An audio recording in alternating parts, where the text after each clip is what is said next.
الفصل الثالث جی بسم اللہ الرحمن الرحیم. الفصل الثالث حدیث نمبر 934. پہلے انہوں نے شروع کیا من سره ان يبتال بالمكيال الاوفى اذا صلى علينا اهل البيت فليقل اللهم صل على محمد النبي. حضرت ابو ہریرہ رضی اللہ عنہ سے روایت ہے، رسول اللہ صلی اللہ علیہ وسلم نے فرمایا، جو یہ چاہتا ہے کہ اس کو بھرپور طرح سے اس کے پیمانے میں اس کو بدلہ دیا جائے. مکیال الاوفا کا مطلب وہ پیمانہ جس سے کیل کیا جاتا ہے کسی چیز کو، وہ فل بھر کے ہو، پورا ثواب ملے. تو اسے چاہیے کہ جب وہ اہل بیت پر درود پڑھے تو یوں کہا کرے، اللہم صلی علی محمد النبی الامی، اے اللہ نبی امی پر درود بھیج، و ازواجہ امہات المومنین، اور آپ کی ازواج جو مومنین کی مائیں ہیں ان پر، و ذریتہ و اہل بیتہ، اور آپ کے اولاد اور دیگر اہل بیت پر، کما صلی تعالی ابراہیم انک حمید مجید. چلیں. وعن علي رضي الله عنه قال قال رسول الله صلى الله عليه وسلم البخيل الذي من ذكرت عنده فلم يصلي علي رواه الترمذي. حضرت علی سے روایت ہے، رسول اللہ صلی اللہ علیہ وسلم نے فرمایا، وہ شخص کنجوس ہے جس کے سامنے میرا نام آئے اور وہ مجھ پر درود نہ بھیجے. چلیں. ابي هريره رضي الله عنه قال قال رسول الله صلى الله عليه وسلم من صلى علي عند قبري سمعته ومن صلى علي نائيا ابلغته رواه البيهقي. حضرت ابو ہریرہ رضی اللہ عنہ سے روایت ہے، رسول اللہ صلی اللہ علیہ وسلم نے فرمایا، جو میری قبر کے قریب درود بھیجتا ہے میں اس کو خود سنتا ہوں، اور جو دور سے بھیجتا ہے مجھے پہنچا دیا جاتا ہے. چلیں. وعن عبد الله بن عمرو رضي الله عنهما قال من صلى على النبي صلى الله عليه وسلم واحدا یہی مطلب ہے. وملائكته 70 صلاه رواه احمد. عبداللہ بن عمر رضی اللہ عنہ سے روایت ہے، نبی صلی اللہ علیہ وسلم کے نبی نے فرمایا، نہیں، عبداللہ بن عمر رضی اللہ عنہ فرماتے ہیں کہ جو نبی پر ایک درود بھیجتا ہے تو اللہ اور فرشتے 70 اس پر رحمتیں بھیجتے ہیں. چلیں. وعن رويفع رضي الله عنه ان رسول الله صلى الله عليه وسلم قال من صلى على محمد وقال اللهم انزله المقعد المقرب عندك يوم القيامه وجبت له شفاعة. حضرت رفیع رضی اللہ عنہ فرماتے ہیں، نبی صلی اللہ علیہ وسلم نے فرمایا، جو محمد پر درود بھیجے اور یوں کہے، اللہ آپ کو مقعد مقرب میں، جو آپ کے قریب ٹھکانہ ہے نا، اس میں نبی صلی اللہ علیہ وسلم کو ٹھکانہ دے قیامت کے دن. تو جس نے یہ الفاظ کہے اس کے لیے میری شفاعت لازم ہو گئی. چلیں. وعن عبد الرحمن بن عوف رضي الله عنه قال خرج رسول الله صلى الله عليه وسلم حتى دخل نخلا فسجد فأطال السجود حتى خشيت أن يكون الله تعالى فتوفاه.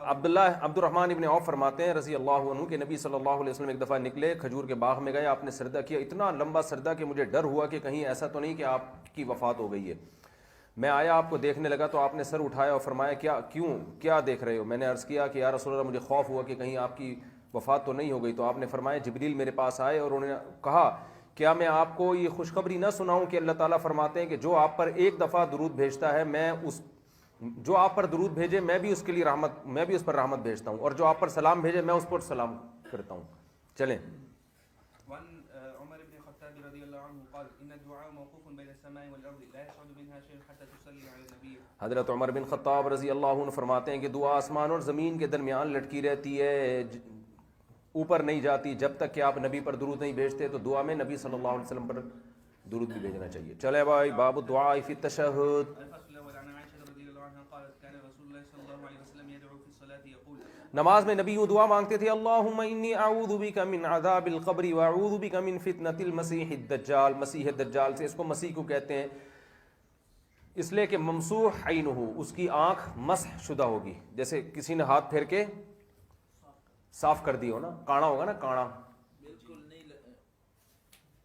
کیا ہو گیا جی. یا بعض نے کہا کہ یہ سیح فی الارض سے ہے، یعنی زمین میں چلے پھرے گا، بہت پوری دنیا میں جائے گا نا فتنہ پھیلانے کے لیے. چلیں. وأعوذ بك من فتنة المحيا وفتنة الممات. میں زندگی اور موت کے فتنوں سے تیری پناہ مانگتا ہوں. اعوذ بک من المعصم، گناہ سے پناہ مانگتا ہوں. ومن المغرم، اور غرم کہتے ہیں کوئی چیز تاوان پڑ جائے، چٹھی پڑ جانا نہیں ہوتے. ان عذابہا کانا غراما، قرآن میں آتا ہے عذاب چمڑ جائے گا ان سے. تو اس سے مراد ہے قرض، کیونکہ وہ انسان کو چمڑ جاتا ہے، تبھی لوگ قرضہ لے کے مارکیٹ سے شارٹ ہو جاتے ہیں، کیونکہ پتہ ہے جس سے قرضہ لیا وہ چھوڑے گا نہیں. اب نبی قرض سے بھی پناہ مانگتے تھے. فقال له قائل، ایک شخص نے عرض کیا، ما اکثر ما تستعیذ من المغرم، یا رسول اللہ کتنا زیادہ آپ قرض سے پناہ مانگتے ہیں، اس کی وجہ کیا ہے؟ مقروض بننے سے پناہ. فرمائے، ان الرجل اذا غرم حدث فكذب اذا غرم، جب کوئی شخص مقروض ہوتا ہے تو جب بات کرتا ہے جھوٹ بولتا ہے، اور وعدہ کرتا ہے اس کی خلاف ورزی کرتا ہے. تو قرض لینے کو پسند نہیں کیا گیا, سمجھتے ہو؟ اور بات بات پہ آج لوگ جو سوچو جب قرض لینے کو پسند نہیں کیا گیا تو بھیک مانگنے کو کتنا ناپسند کیا گیا ہوگا. بہرحال قرض لینا جائز ہے, نبی سے ثابت بھی ہے, لیکن پسندیدہ کام نہیں ہے. اور یہی ہوتا ہے نتیجہ, جب زیادہ قرض لینے کا عادی بن جاتا ہے انسان تو جھوٹ بھی بولتا ہے. جھوٹ کیا بولے گا, میرے پاس ہے نہیں پیسے, حالانکہ پیسے ہوتے ہیں, دوسرے اور 10 کام نکالے ہوئے ہوتے ہیں اس نے, اور وعدہ خلافی بھی کرے گا, کل لے آؤں گا, پرسوں لے آؤں گا, یہ کہ میرا بچہ بیمار ہے, میرے ماموں کا یہ ہو گیا, میرے چاچو کو یہ ہو گیا.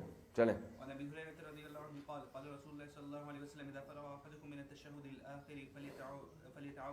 تشہد آخر یعنی جو دوسری رکعت کا تشہد ہے, اسے چوتھی رکعت کا تشہد یا تیسری کا تشہد سے فارغ ہو جائے تو فلیتعوذ باللہ من اربع, 4 دفعہ اعوذ باللہ پڑھے, یعنی اللہ کی پناہ مانگے. کس سے؟ من عذاب جہنم, 4 چیزوں سے اللہ کی پناہ مانگے, عذاب جہنم سے, عذاب قبر سے, فتنۃ المحیا والممات سے, ومن شر المسیح الدجال سے.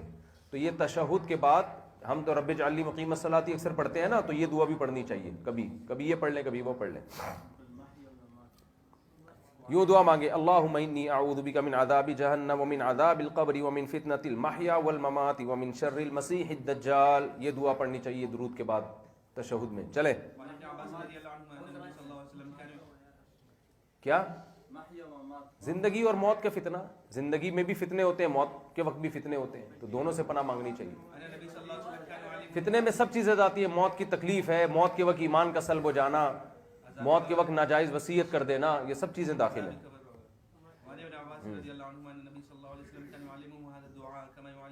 عبداللہ ابن عباس فرماتے ہیں نبی صلی اللہ علیہ وسلم ہمیں یہ دعا ایسے سکھایا کرتے جیسے قرآن کی سورت. یوں فرماتے تھے, یوں دعا مانگا کرو, اللہم انی اعوذ بک من عذاب جہنم واعوذ بک من عذاب القبر واعوذ بک من فتنۃ المسیح الدجال واعوذ بک من فتنۃ المحیا والممات.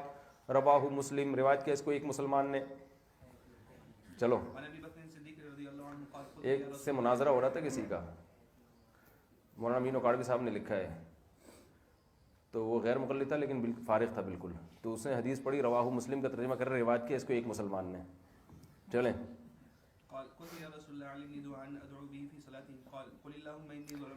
ابو بکر صدیق نے رضی اللہ عنہ نے نبی سے پوچھا, یا رسول اللہ مجھے بتائیں کہ میں نماز میں کون سی دعا مانگوں, تو آپ نے فرمایا یہ دعا مانگو. یہ بھی ثابت ہے, متفق علیہ حدیث ہے, یہ بھی مانگنی چاہیے, کبھی یہ کبھی وہ کبھی ساری مانگ لو.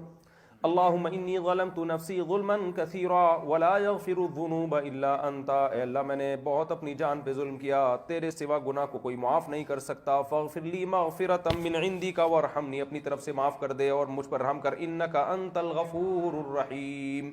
چلو بھائی.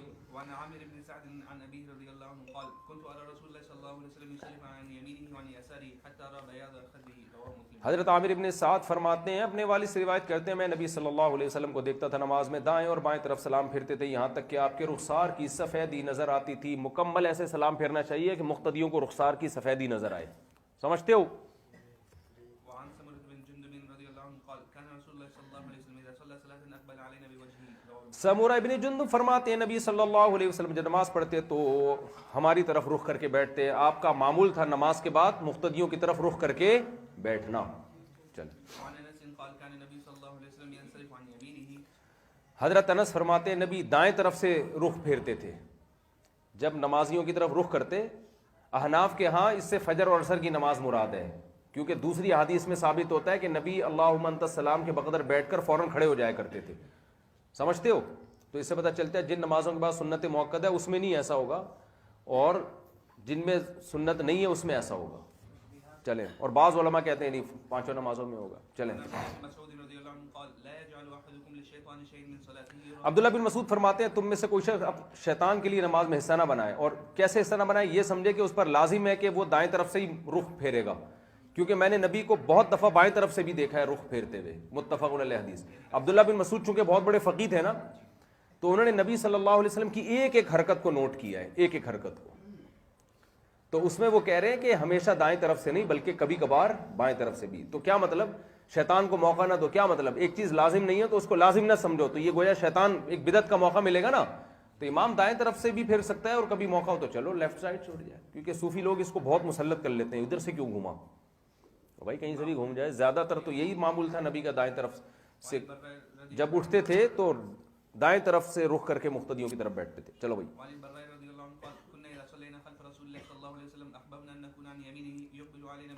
حضرت برا رضی اللہ عنہ فرماتے ہیں ہم جب نبی کے پیچھے نماز پڑھتے تو ہم